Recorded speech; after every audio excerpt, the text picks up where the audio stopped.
direct et nous voulons saluer tous ceux qui nous suivent sur le net, sur Facebook, sur YouTube. Et ce matin, nous voulons parler d'un thème assez particulier, c'est biblique. Donc, dans la Bible, les 4 êtres vivants, ou plutôt les 4 êtres vivants dans la Bible. Et je voudrais vous inviter à lire dans Ézéchiel chapitre 1er, verset 5.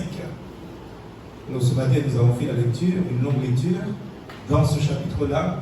Mais pour le message, nous réserverons donc cette lecture, puisque c'est de ce qu'il s'agit, ce dont il s'agit dans ce texte, au milieu, quelque chose qui ressemblait à 4 êtres vivants, dont l'aspect semblait humain.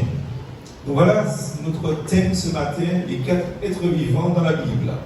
Alors dans cette introduction, je voudrais dire que les 4 êtres vivants d'Ézéchiel, dans le chapitre 1er, versets 4 à 28, sont des créatures qui représentent justement une vision céleste, où chacune d'entre elles, ces créatures-là, justement, incarne une facette de la gloire et de la puissance divine. Leur symbolisme a été interprété comme reflétant les attributs de Dieu. Et plus tard, justement, on lui a donné l'explication suivante comme étant l'emblème des 4 évangélistes. Donc ça, c'est pour l'introduction. Donc vous comprenez que nous allons parler de quelque chose de mystérieux, mais nous n'allons pas tomber dans les mystères. On va essayer de rester dans la simplicité et on ne va pas chercher à savoir et à parler du futur, mais on va rester dans la thématique du symbolisme des 4 vivants qui sont mentionnés dans la Bible. Donc premièrement, je vais vous parler de la vision. Et en un premier point, dans cette vision, dans ce premier point de la vision, justement, premièrement, vous parlez du contexte. Parce que c'est aussi très important de resituer bibliquement ce qui se passe là. Et dans ce contexte biblique, je voudrais voir avec vous ce point, ce 1.1.1, ou ce premier point tout simplement, qui se trouve dans Ézéchiel, chapitre 1er, verset 4 à 28. Nous voyons là le prophète qui décrit une vision qu'il a. Et dans cette vision, Ézéchiel, il voit 4 êtres vivants autour du trône de Dieu. 4 êtres vivants. Et ces êtres sont particuliers. Ils sont particuliers parce que, deuxièmement, justement, chacun, nous dit la Bible, possède 4 visages. Vous imaginez si un jour, dans une nuit, vous voyez un être avec 4 visages, vous faites quoi? 4 visages. Les 4 êtres ont 4 visages. Et la Bible précise chaque facette de cette créature. Il est question d'un homme, donc il y a une face d'homme, il y a une face où c'est un lion, il y a une autre face, c'est un taureau, et il y a une autre face, c'est un aigle. Donc voilà comment se présentent ces créatures. Et il y a 4 êtres comme ça. Troisièmement, la Bible nous dit qu'ils sont entourés de roues. Ils sont entourés de roues étincelantes, c'est-à-dire qui brillent, mais en même temps ce sont des roues de feu. Et leurs mouvements, les mouvements des roues, sont des mouvements qui sont parfaitement coordonnés. C'est-à-dire que cette coordination reflète justement l'ordre et la majesté céleste. C'est-à-dire, les roues ne vont pas dans tous les sens. C'est coordonné, ça va dans le même sens. Donc voilà en fait, dans ce premier point, et dans ce premier petit point, le contexte biblique de cette situation de vision où il y a 4 êtres vivants qui ont 4 visages différents. Donc c'est un peu ça. Deuxièmement, un point 2, je voudrais vous parler du symbolisme des 4 visages. Parce que là aussi, il faut éclairer chacun d'entre nous. Alors, premièrement, un homme. Donc, le premier visage, c'est le visage d'un homme. Et nous comprenons là que, puisqu'il est question d'homme, d'individu, en ce sens humain, ça représente l'intelligence, ça représente la sagesse et la dimension humaine de la création. Donc, ce n'est pas fortuit, en fait, qu'il existe une face d'homme, parce que la créature, elle est intelligente, elle est sage, et elle est en même temps humaine aussi. La deuxième deuxièmement, l'autre visage, c'est le visage d'un lion. Vous savez que le lion, c'est le symbole de la force. C'est le symbole du courage. Et bien évidemment, quand on parle du lion, je ne parle pas de la lionne, je parle du lion. Sa crinière, justement, est le symbole de la royauté. Donc, nous voyons là, donc, symbole de force, de courage et de royauté. Troisième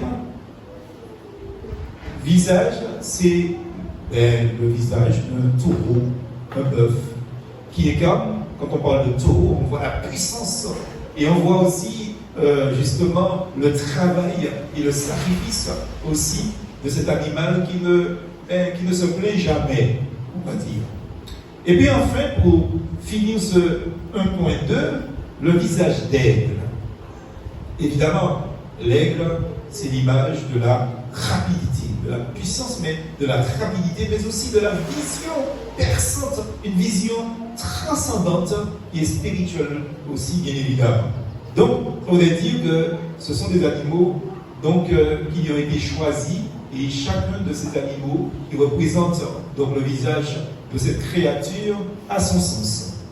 Troisième point, 1.3, c'est l'interprétation chrétienne de cette vision. Et il nous faut, frères et sœurs, là aussi être au clair. C'est pour ça que nous essayons d'aller doucement et d'être très clairs. Vous savez que, premièrement, 3.1, dans l'Apocalypse, au chapitre 4, versets 7 et 8, nous revoyons réapparaître ces mêmes créatures. Je cite, le premier être vivant ressemble à un lion, le deuxième être vivant ressemble à un taureau, le troisième être vivant a comme un visage humain, et le quatrième être vivant ressemble à un aigle en plein vol. Verset suivant, il nous est dit au verset 8 que les 4 êtres vivants ont chacun 6 ailes, et ils sont pleins d'yeux tout autour et au-dedans. Jour et nuit, ils ne cessent de dire Saint, Saint, Saint est le Seigneur Dieu, le Tout-Puissant, celui qui était, qui est et qui vient. Est-ce qu'on peut dire amen à cela? Alors vous imaginez que vous voyez un être vivant un soir dans la nuit qui a plein de yeux autour et au-dedans. Qu'est-ce que vous faites? Je ne veux pas savoir. Donc c'est important pour nous de bien décrire ce dont la Bible parle, mais il ne s'agit pas simplement de décrire.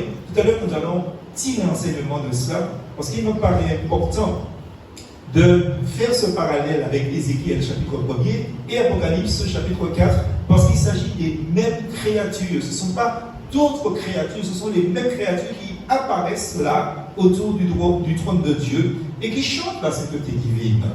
Donc, vous savez que les pères de l'Église, c'est-à-dire, pour bien comprendre, vous savez qu'il y a eu des apôtres, et quand les apôtres sont morts, avant leur mort, ils avaient préparé leur succession. Et les personnes qui ont succédé aux apôtres sont définies par les théologiens comme étant les pères de l'Église. Et les pères de l'Église ont vu dans ces 4 êtres vivants le symbole des 4 évangélistes, justement. Alors, 3.2, Matthieu. Donc Matthieu serait l'homme, l'humanité du Christ. Ça représente l'humanité du Christ, pleinement homme. Jésus a été pleinement homme. Troisième point, Marc. Eh bien, Marc serait le lion, c'est-à-dire symbole de royauté, symbole de puissance aussi. Le quatrième point, c'est Luc, bien sûr. Nous décidons les évangiles dans leur sens, c'est disposé dans la Bible. Eh bien, nous avons le taureau, justement. Et le taureau, frères et sœurs, c'est le sacrifice du Christ, puisque évidemment, on tuait des animaux, on les mettait donc sur l'autel pour pouvoir les égorger et faire couler le sang, évidemment. Donc ce sont des choses très importantes pour nous, frères et sœurs. Maintenant, cinquièmement, 4.5, Jean. Jean serait l'aigle, la vision spirituelle et la divinité. Donc voilà un peu le symbolisme et l'interprétation que les pères de l'Église ont donné concernant ces 4 êtres vivants. Alors évidemment, bien aimés, il ne s'agit pas de choses doctrinales sur lesquelles vous devez être absolument tous d'accord de manière, je vais dire, unanime. Chacun va comme il le pense, mais personnellement, si j'en parle, c'est que je ne suis pas très éloigné de cette pensée et de cette conception aussi. Enfin, le dernier point dans ce premier grand point, c'est le sens théologique. Et c'est là que je voulais venir avec vous par rapport à cette vision, dis-je. Donc, là, premièrement, 4.1, théologiquement parlant, ces êtres vivants expriment l'universalité de la création qui rend gloire à Dieu. Et ça c'est important parce que la parole de Dieu nous dit dans le Nouveau Testament que tout lui est soumis. Tout lui est soumis. Deuxième chose, c'est que 4.2, leur mouvement parfait et leur union autour du trône de Dieu montre que tout est soumis à la volonté de Dieu. Tout est soumis à la volonté de Dieu. Comme j'ai dit dans le 4.1, tout est sous contrôle. Et quand on dit que tout est sous contrôle, frères et sœurs, c'est-à-dire que Dieu n'est dépassé par quoi que ce soit, il n'est dépassé par qui que ce soit non plus. Enfin, pour clôturer ce grand point, 4.3, donc il symbolise aussi la plénitude des attributs de Dieu. Ça veut dire comme quoi que les 4 êtres vivants parlent en même temps de la sagesse. Vous voyez, on a parlé d'attributs, de la puissance, et puis aussi le sacrifice et transcendance. En fait, tout ce qui est donc qui fait partie des attributs de Dieu. Alors en conclusion, je résume et je vais doucement dans ce message, très doucement. Les 4 êtres vivants d'Ézéchiel et même aussi donc dans l'Apocalypse, ce ne sont pas des créatures terrestres ordinaires. Alors si ce soir vous craignez de rencontrer un être vivant comme ça, je vous rassure, vous ne verrez jamais ça sous la terre. Ce ne sont pas des créatures terrestres ordinaires, mais ce sont des figures visionnaires qui traduisent la gloire de Dieu, des figures visionnaires qui annoncent la manière dont l'évangile aussi sera porté au monde par les 4 évangélistes. Et là maintenant, je vais voir un deuxième point avec vous, justement, un mot qui va vous paraître barbare, le tétramorphe. Alors, c'est ça notre deuxième point. Et le tétramorphe, c'est une autre manière que j'ai pris pour pouvoir vous expliquer les 4 vivants. Alors, vous aurez peut-être tendance à penser que je me répète, c'est pédagogique, parce que je veux que vous puissiez comprendre ce que j'ai dit précédemment dans le premier point. Alors, je rappelle que ce mot-là, c'est un mot grec, bien sûr, mais on va le couper en deux. Tétra, justement, ça c'est important. Et tétra, c'est la 4e lettre de l'alphabet grec, donc 4. Et puis, il y a justement donc la deuxième partie, morphe, ou morphé, qui signifie forme. Donc, 4 formes, 4 êtres vivants, 4 visages différents. Vous voyez, donc, chaque être vivant. Donc, c'est important. Donc, le tétramorphe, en fait, désigne l'ensemble des 4 figures ailées que nous avons vues. L'homme, le lion, le taureau et l'aigle, qui représentent la plénitude, la diversité de Dieu dans la Bible. Ces créatures apparaissent dans cette vision d'Ézéchiel, bien sûr, où elles tirent le char divin, justement, et sont reprises donc, dans Apocalypse par Jean, qui a aussi cette même vision. Donc, le tétramorphe, c'est une représentation symbolique des 4 êtres vivants qui est décrit dans ces 2 passages que je vous ai cités d'Apocalypse et aussi donc d'Ézéchiel qui sont associés à la tradition donc, chrétienne et aux 4 évangélistes. Et dans l'art chrétien, le tétramorphe entoure souvent le Christ en majesté, d'ailleurs, Christ est en majesté, entouré des 4 êtres vivants, du tétramorphe, des tétramorphes, comme vous voulez, notamment donc, dans des fresques, certainement vous avez déjà vu, soit au cinéma, à la télé, ou dans des lieux religieux. On retrouve aussi le tétramorphe dans l'histoire mosaïque des byzantines aussi. On trouve cela dans les cathédrales romanes, aussi gothiques, et il y a des icônes orthodoxes qui les représentent.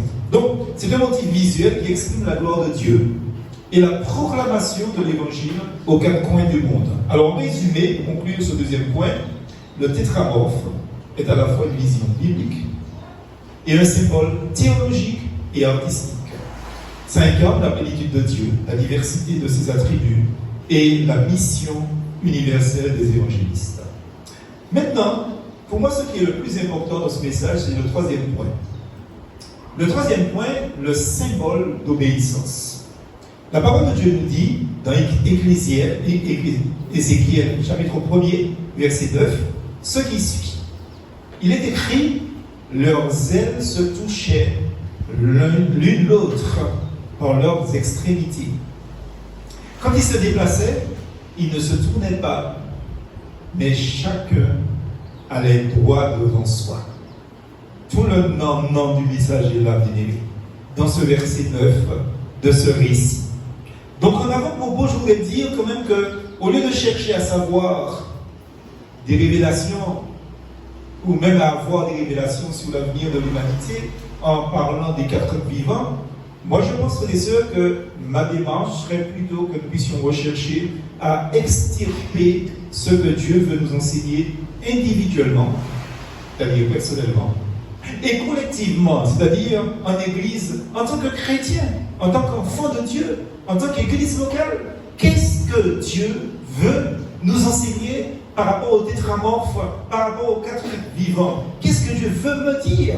Quelle leçon, c'est la question que nous nous posons, et vous serez affiché, quelle leçon spirituelle et biblique peut-on retenir sur ces versets, sur le tétramorphe, sur les 4 êtres vivants? Quelle leçon retire? Frères et sœurs, et puis aussi, de quoi s'agit-il? C'est important. Et de quoi s'agit-il? Il me semble que le point 1 et 2, je vous en ai parlé assez simplement. La parole de Dieu nous dit, quand il se déplaçait, il ne se tournait pas, mais chacun avançait droit devant. Oui, frères et sœurs, je crois et j'en suis persuadé que ce passage illustre une leçon spirituelle pour chacun d'entre nous. Et la leçon spirituelle que vous pouvez tirer de l'histoire des tétramorphes ou bien des 4 êtres vivants, c'est une leçon d'obéissance et d'unité. Obéissance et unité dans le service de Dieu, frères et sœurs. Obéissance et unité dans le service de Dieu. Les 4 êtres vivants, frères et sœurs, ils avancent droit devant eux. Ils vont là où l'Esprit donc leur demande d'aller. Ils ne se détournent pas. Ils vont droit devant eux sans se détourner, frères et sœurs. Ce qui symbolise la fidélité à la parole de Dieu, la fidélité à la volonté de Dieu et l'absence de distraction et de compromis. Parce qu'on est vite distrait, frères et sœurs, dans un monde qui ne manque pas de distraction. Mais si nous tirons leçon de ces 4 vivants, frères et sœurs, ils ne se laissaient pas détourner. Ils allaient droit devant, frères et sœurs. Ils étaient obéissants. C'est là que l'Esprit leur avait dit de marcher ou d'aller. C'est cette direction que le Saint-Esprit leur a dit de prendre ou justement de suivre. Mais ils le faisaient, frères et sœurs. L'absence de distraction, l'absence de compromis. Ils ne disaient pas oui, aujourd'hui comme ça, mais demain matin, ils vont dire autre chose. Non, ils étaient obéissants, ils étaient fidèles. Alors, la première question, ce sera le 3.1. Comment sont tes pas? Droit ou en zigzag? Souvenez-vous, frères et sœurs, les êtres vivants, ils n'allaient pas en zigzag. Ils ne titubaient même pas, frères et sœurs. Ils allaient droit devant. Et la parole qui m'a été donnée par le Seigneur pour symboliser cette notion de marcher droit devant, cette notion de fidélité se trouve dans Proverbe chapitre 4 au verset 12. Et d'après ce texte, il est dit, quand tu marcheras, voilà, merci pour me donner la bonne version. Si tu y marches, voyez, c'est conditionnel. Si. C'est-à-dire que Dieu trace la voie, mais il ne nous oblige pas d'y marcher. Et c'est pour ça, mes sœurs, que vous ne devez obliger personne à faire quoi que ce soit, à dire quoi que ce soit. Chacun doit prendre sa décision pour lui-même. Si tu y marches, tes pas ne seront pas gênés. Et si tu cours, tu ne trébucheras pas. C'est-à-dire que le seul endroit où on peut marcher droitement, c'est dans la voie de Dieu. Quand on a pris la décision de suivre Dieu, on ne peut pas tituber. On ne peut pas se détourner, frères et sœurs. Parce qu'on est dans le chemin de Dieu. Et Salomon nous encourage en ce sens à marcher tels les 4 êtres vivants, droit sur le chemin de la sagesse et de l'obéissance et de la fidélité à notre Dieu. Alors peut-être que cette semaine, vous avez zigzagué. Peut-être que cette semaine, vous avez trébuché.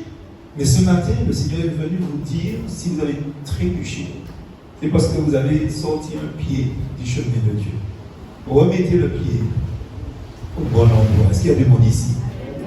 Vous savez, le fils de David promet que lorsque nous suivons les instructions divines, tout comme le tétramorphe ou les 4 êtres vivants, frères et sœurs, eh bien, nos pas seront assurés, nos pas seront fermes, nous ne serons pas gênés, nous n'allons pas être ralentis par quoi que ce soit, frères et sœurs, par des obstacles quelconques. Et même si nous accélérons, même si nous courons, frères et sœurs, nous ne trébucherons pas. Alléluia. Béni soit l'Éternel. Vous devez dire amen à cela. C'est une invitation, frères et sœurs, aussi, à faire confiance à Dieu pour qu'il guide notre vie, à avancer avec assurance, sachant, frères et sœurs, qu'il rendra notre route stable. Il rendra notre route sûre si nous restons fidèles à sa parole. N'est-ce pas magnifique? Si nous restons fidèles à la parole de Dieu, nous ne trébucherons pas. C'est ce que Dieu nous dit. Deuxième point, 3.2. Je voudrais analyser ce verset avec vous sous un autre angle. Le verset 9 d'Ézéchiel, chapitre 1er, que nous avons lu. Il est dit que leurs ailes se touchaient l'une l'autre par leurs extrémités. Quand ils se déplaçaient, ils ne se tournaient pas, mais chacun avançait droit devant. Frères et sœurs, et je mets le droit, frères et sœurs, sur cette expression, leurs ailes se touchaient. Leurs ailes se touchaient. En vérité, frères et sœurs, cela reflète l'harmonie, ça reflète l'unité, ça reflète la fraternité. Vous savez, quand vous êtes fâché avec quelqu'un, vous ne voulez pas que la personne vous touche? Non? Vous voulez que la personne se colle à côté de vous si vous êtes fâché avec la personne? La première chose que vous commencez à faire, c'est de prendre votre distance. Mais oui, puisque vous fâchez, oui. Mais si vous êtes bien avec la personne, vous n'avez aucun problème de vous coller sur la personne, puisque vous êtes dans l'harmonie, vous êtes dans l'unité. Et la position, c'est cette notion d'harmonie et d'unité. Vous savez, les créatures célestes ne fonctionnent pas isolément. Il n'y a pas de soliste. Mais c'est un orchestre harmonieux, c'est dans l'unité. Il ne fonctionne pas isolément, il fonctionne en parfaite coordination avec le reste des membres du corps, comme un seul corps au service de Dieu. On ne peut pas être dans le corps du Seigneur et fonctionner seul. C'est ce que dit la parole de Dieu. Quand un corps va quelque part, c'est tout le corps qui va. Est-ce que vous avez laissé votre tête chez vous ce matin? Il y a quelqu'un qui a été aux toilettes et a laissé sa jambe dans les toilettes? Est-ce que quelqu'un a laissé son bras au travail quand il est rentré du travail cette semaine? Non. Quand vous partez avec tout votre corps. Est-ce que c'est la vérité que je dis? L'Église, c'est ça, frères et sœurs. une coordination, donc une parfaite même coordination au service de Dieu. Donc, leurs ailes se touchaient. Il n'est pas question, frères et sœurs, que je puisse dire que je ne veux pas avoir de contact avec tel frère, telle sœur dans l'église. Le jour où vous avez même pas dit ça, hein, le jour où vous avez pensé ça, ça veut dire que vous n'êtes pas dans l'église. Amen. Je vous dis, le jour où vous pensez que vous ne voulez pas que votre aile touche les ailes des autres frères et sœurs, c'est que vous n'êtes plus dans l'église. Parce que les ailes doivent se toucher, frères et sœurs, signe de communion fraternelle. Je m'attarde sur une autre expression. Il est dit, il ne se tournait pas. Alors on voyait là qu'il ne se retournait pas. C'est exactement la même chose. Et vous savez, quand vous avez un but, quand vous avez un objectif, quand vous avez une vision, frères et sœurs, vous devez être constant et vous devez être déterminé dans ce que vous faites. Donc, ce sont des gens qui ne dévient pas de leur mission, les quatre vivants. Ils suivent la direction qui a été donnée par l'Esprit sans hésitation. Ils peuvent penser autrement, mais comme c'est ce que l'Esprit leur a dit de faire, c'est ce qu'ils font. Détermination, constance dans la décision qu'ils ont prise. Parce que voilà, donc c'est important pour nous de comprendre que nous n'avons pas à retourner, à nous détourner de la mission que Dieu nous a donnée. Troisième chose, et ça je l'aime bien, il est dit chacun avançait droit devant. Droit devant.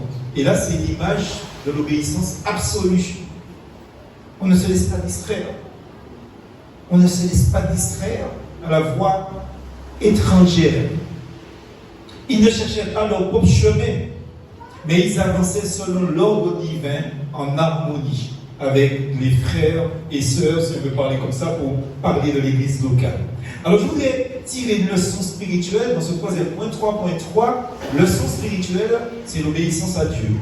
Alors premièrement, les quatre vivants comme modèle. Et oui, nous devrons les prendre comme modèle. Au lieu de vouloir savoir qu'est-ce que ça annonce sur l'avenir, tirons enseignement de ces êtres particuliers, parce que je crois que le croyant est appelé à marcher droit. Un croyant ne marche pas de manière sinueuse, en zigzag. Un croyant pas qu'à marcher au chi. Quand on est croyant, on pas qu'à marcher au chi, je vous dis. Il va droit devant sans se détourner vers ses propres désirs ou vers les distractions de ce monde, frères et sœurs. Et cela me rappelle Proverbe, chapitre 4, on va lire au verset 25. Il est dit, regarde les gens bien en face et que ton regard soit dirigé droit devant toi. Que ton regard soit dirigé droit devant toi. Frères et sœurs, on doit être digne de notre identité chrétienne. C'est pour ça qu'il est dit, regarde les gens bien en face. On n'a pas à avoir honte d'être des enfants de Dieu. On n'a pas à avoir honte, frères et sœurs, d'être des chrétiens. On n'a pas à avoir honte, frères et sœurs, de ne pas penser comme le monde pense. On regarde les gens bien en face et on leur dit, je suis serviteur, je suis servante de Jésus-Christ. Alléluia. Et on marche droit devant nous, frères et sœurs. On marche droit devant. Parce que c'est ce qui est dit dans ce verset. Ce verset nous invite à regarder, frères et sœurs, de manière, un regard fixe. Fixé sur quoi? Sur Jésus-Christ.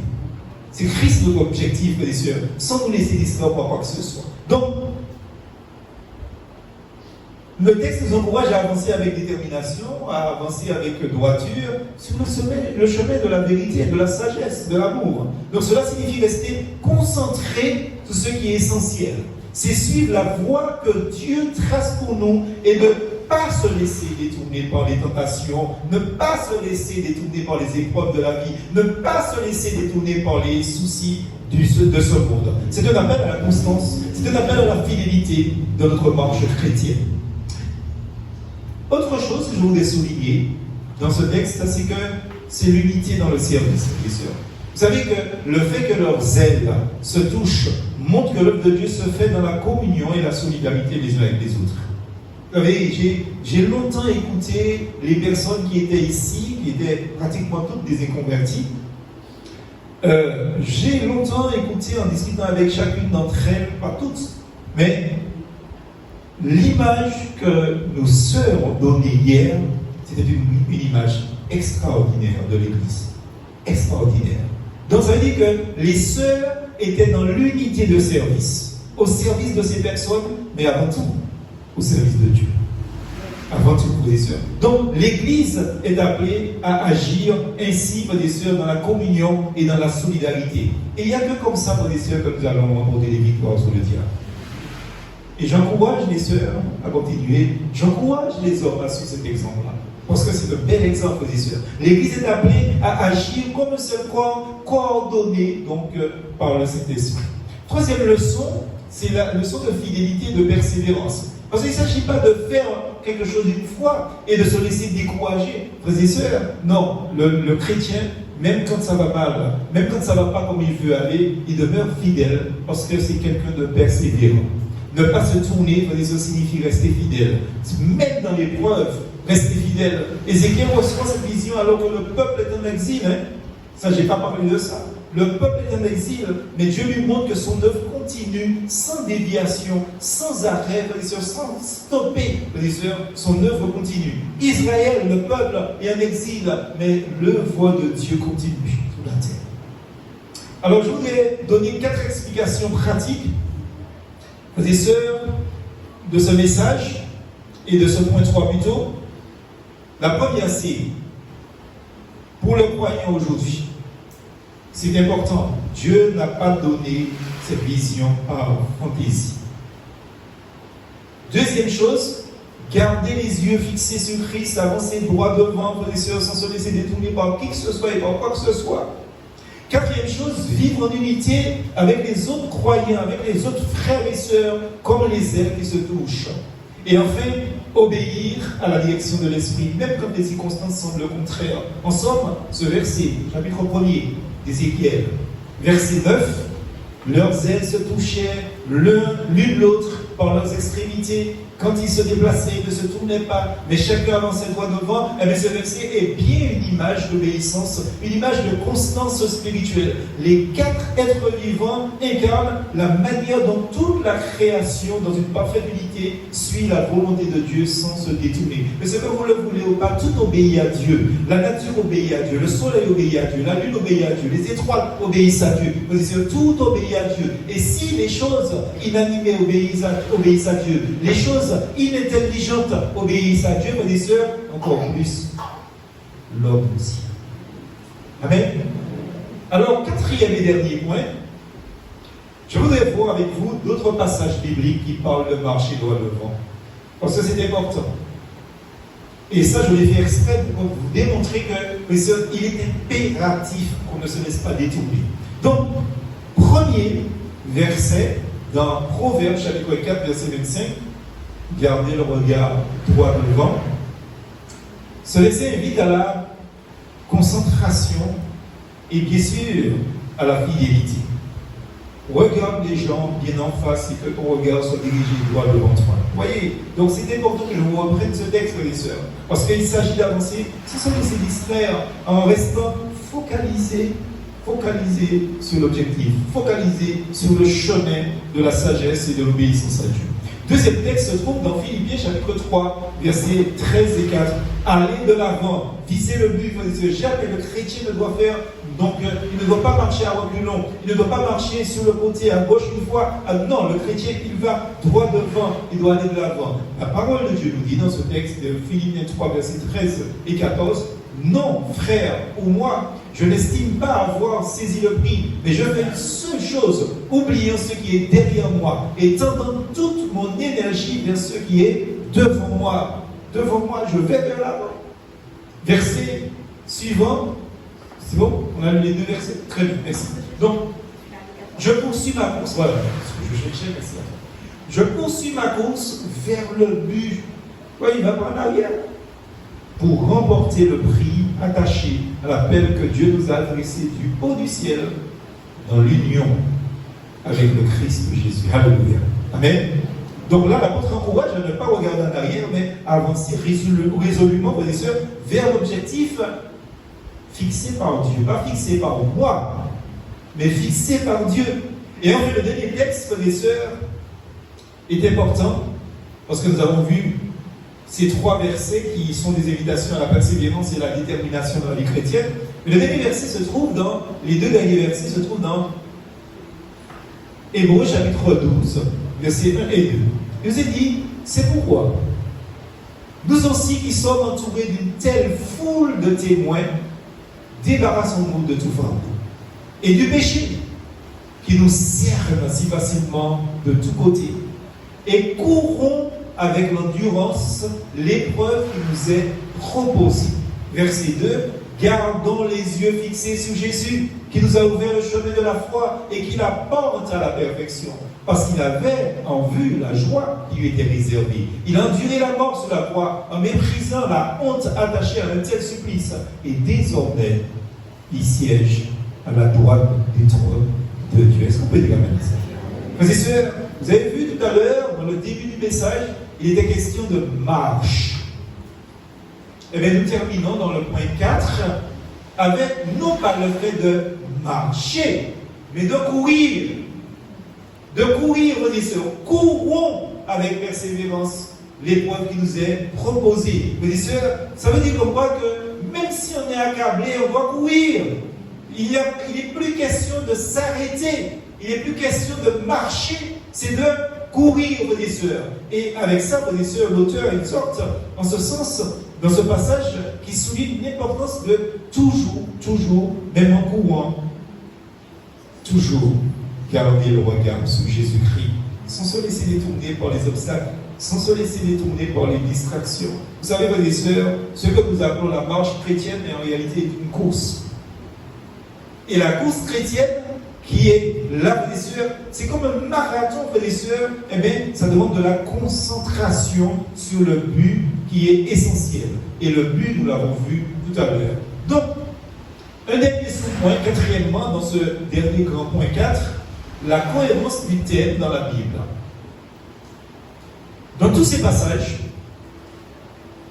l'idée est la même. Il n'y a rien qui change. Avancer droit devant, sans se laisser distraire, sans se laisser détourner, frères et sœurs. Garder les yeux fixés sur l'objectif spirituel. Et l'objectif spirituel, la volonté de Dieu, c'est ça. La sagesse, c'est ça. Ou la personne de Christ. Parce que Christ, en réalité, c'est notre sagesse. Persévérer malgré les difficultés en restant fidèle à l'appel de Dieu. Frères et sœurs, en restant fidèle à l'appel de Dieu. Et chacun doit se poser la question. Est-ce que je suis fidèle à l'appel de Dieu? Est-ce que je reste fidèle? Vous voyez, donc, il faut bien comprendre, frères et sœurs, une chose. Tous ceux qui nous ont précédés dans la foi, depuis les apôtres que Christ a choisis, eh bien, ils ont reçu des contrariétés. Mais ils n'ont jamais lâché la main du Seigneur. Mais ils n'ont jamais lâché non plus la mission que le Seigneur leur avait donnée. Donc, c'est un thème qui traverse toute la Bible. C'est un thème qui invite chaque croyant de manière individuelle, qui invite chaque église de manière communautaire à marcher avec constance, à marcher avec fidélité, à marcher avec détermination, en se laissant guider par Dieu et en gardant les yeux fixés sur l'essentiel et non par nos propres sentiments ni ressentiments. C'est important pour dire ce que je suis en train de dire là. Et en résumé de ce point 4, je voudrais dire que marcher droit devant, c'est un appel biblique à la fidélité. C'est un appel biblique à la persévérance, à la concentration sur sa mission que Dieu confie à chacun en particulier. Chacun. Est-ce que vous êtes concentré sur la mission que Dieu vous a donnée dans l'Église? Et comment réagissez-vous dans la mission, frères et sœurs? Moi, je crois que c'est un encouragement à ne pas se laisser distraire par les difficultés, par les tentations, mais à avancer avec assurance sur le chemin de la foi, comme l'enseigne le livre des Proverbes d'ailleurs, Philippiens et Hébreux, tous ces textes que nous avons vus ensemble. C'est cela, frères et sœurs, c'est cela le symbolisme des 4 vivants. Il doit inspirer l'Église d'aujourd'hui à vivre dans l'unité. Il doit inspirer l'Église à vivre dans l'obéissance et à se préoccuper de la mission personnelle que Dieu a donnée à chacun, mais aussi de la mission universelle qui est la propagation de l'Évangile. Alors, frères et sœurs, je voudrais conclure ce message avec vous et vous dire plusieurs petites choses. La première, ce sont des choses qu'on rappelle. Unité dans la diversité. Frères et sœurs, nous ne sommes pas pareils. Et nous ne serons pas pareils. Ne cherchons pas à nous imiter et à devenir des copies conformes des uns et des autres. Gardons notre authenticité. Si Dieu nous a créés d'une manière, c'est parce que dans cette authenticité créative, Dieu va se glorifier par nos corps et par nos dons. Donc, les 4 visages, homme, lion, taureau et aigle, représentent les qualités différentes mais complémentaires. Et frères et sœurs, c'est ce que nous sommes, différents et complémentaires. Est-ce qu'il y a du monde ici? L'Église est appelée à rassembler des dons variés, c'est-à-dire d'intelligence, de courage, de service, de vision, de ceci, de cela, pour former un seul corps en Christ, pour marcher ensemble et aller ensemble là où Dieu nous demande d'aller. Alléluia. Deuxième petite chose, obéissance et fidélité. Vous savez, comme les êtres vivants qui avancent droit devant eux, sans se détourner, Ézéchiel, chapitre 1er, verset 9, bien sûr. L'Église doit marcher dans la direction que l'Esprit lui donne, sans se laisser distraire par les pressions du monde. Et cela rappelle l'importance de rester centré sur la mission et la parole de Dieu. Troisième petite chose, cette mission universelle. Frères et sœurs, les pères de l'Église ont vu dans ces 4 vivants, je vous l'ai dit, les symboles des 4 évangélistes qui sont des porteurs de l'Évangile aux 4 coins du monde. Et l'Église est appelée à proclamer la bonne nouvelle, comme le Seigneur l'a dit dans Matthieu, frères et sœurs, partout, dans toutes les cultures, dans toutes les langues, comme ces figures qui entourent le trône divin. Quatrième petite chose, avant-dernière petite chose, adoration et service constant. Adoration et service constant. Vous savez, c'est dommage que nous pensons que l'adoration, c'est seulement le dimanche matin. Et l'adoration, c'est quoi? Reconnaître ce que Dieu est. Et qu'est-ce que Dieu est dans notre vie? Souverain. Souverain. Et donc, c'est tous les jours, c'est donc au quotidien, que nous devons démontrer que Dieu est souverain dans notre vie. C'est-à-dire que nous marchons dans l'obéissance. Vous savez que dans l'Apocalypse, les 4 vivants chantaient sans cesse « Saint, Saint, Saint est le Seigneur ». Apocalypse 4, verset 8, qui vous est affiché. Frères et sœurs, Saint, Saint, Saint est le Seigneur. Nous devons garder notre corps dans la sainteté. Et pour garder notre corps dans la sainteté, nous disons que Dieu est souverain dans notre vie. Amen. Et cinquième et dernièrement, dans cette conclusion, vision spirituelle et discernement. Je l'ai dit, frères et sœurs, que l'aigle symbolise la capacité de voir plus haut et plus loin, la perception. Et devant avoir le discernement des choses, le discernement des personnes et le discernement des esprits qui sont dans les personnes, frères et sœurs. L'Église doit garder une perspective spirituelle des choses, discerner le temps dans lequel elle vit, frères et sœurs, et rester connectée à la vision divine. En fait, l'application que je vais vous donner dans cette conclusion, c'est cultiver la complémentarité des dons, valoriser les talents différents dans la communauté.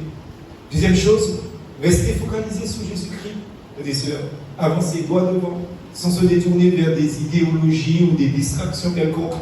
Troisième chose, être missionnaire, c'est porter l'évangile dans les quartiers, dans les nations et les espaces numériques. J'insiste sur ça, les espaces numériques. Quatrième chose, c'est vivre une adoration vivante, frères et sœurs. C'est-à-dire faire de la louange, de l'adoration et de la prière un rythme constant. Donc on ne dévie pas, frères et sœurs, on ne dévie pas. C'est tous les jours qu'on adore, c'est tous les jours qu'on le Seigneur. Et enfin, développer le discernement. Nous devons former les croyants à lire les signes des temps avec sagesse spirituelle et porteur.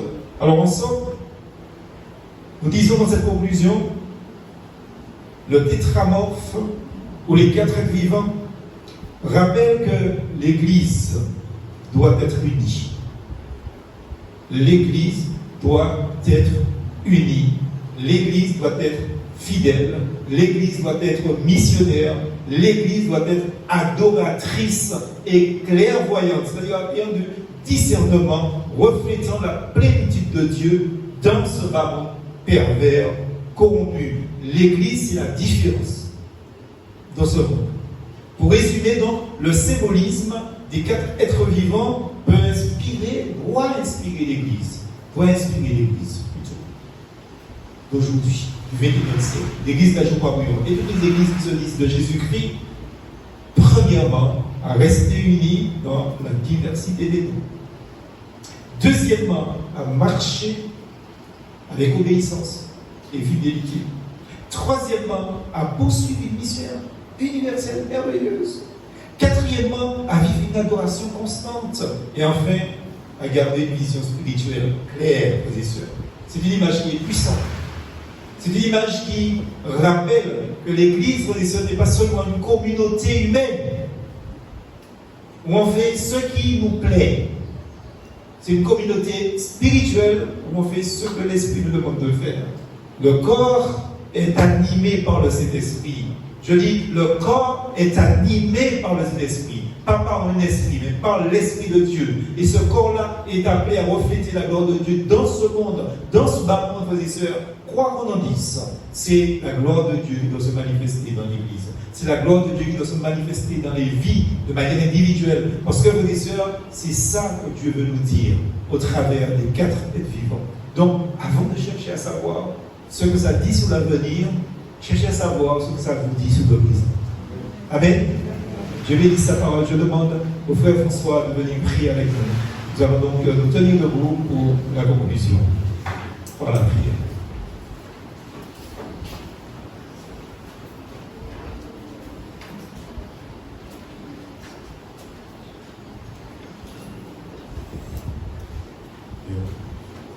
Éternel notre Dieu, nous te rendons grâce pour ta parole. Merci pour les explications. Nous croyons, Seigneur mon Dieu, ton serviteur afin de nous ouvrir aussi l'intelligence pour l'enseignement de ta parole. Merci parce que aujourd'hui tu nous as parlé afin que chacun de nous puissions vivre dans la discipline. Je crois, Seigneur mon Dieu, tu as établi pour ton œuvre afin que chacun de nous puissions, Seigneur mon Dieu, grandir et marcher dignement selon ta parole. Seigneur, nous prions que tu bénisses chacun d'entre nous. Bénis notre motivation, Seigneur mon Dieu. Donne-nous du zèle, parce que nous croyons que sans toi nous ne pouvons y faire. Et si, Seigneur mon Dieu, il y a de ceux qui se récalcitrent, Seigneur mon Dieu. Merci afin que ta parole d'agir dans leur cœur. Et vraiment, Seigneur, tu leur donnes la motivation nécessaire, qu'ils puissent reprendre la marche, et surtout, Seigneur mon Dieu, qu'ils puissent agir comme ta parole que nous avons entendue, que nous puissions courir dignement selon la vérité que nous avons reçue. Seigneur mon Dieu, merci de bénir ton serviteur, merci de bénir chacun d'entre nous ton œuvre, et l'œuvre que tu nous as confiée à chacun d'entre nous. Bénis-nous et fais-nous grâce au cours de cette semaine, Seigneur mon Dieu. Aide-nous, Seigneur mon Dieu, avec l'aide de ton Esprit Saint, que nous puissions nous rappeler, Seigneur mon Dieu, ce que nous avons reçu, ce que nous venons de en place. Seigneur mon Dieu, bénis-nous avec nous, et que tu nous gardes, soit avec chacun d'entre nous sur la route, et avec que chacun de nous puissions arriver à bon bord dans notre vie. Parce que la gloire, l'honneur et la magnificence de ce Christ. Au nom de Jésus, nous avons prié. Amen. Amen.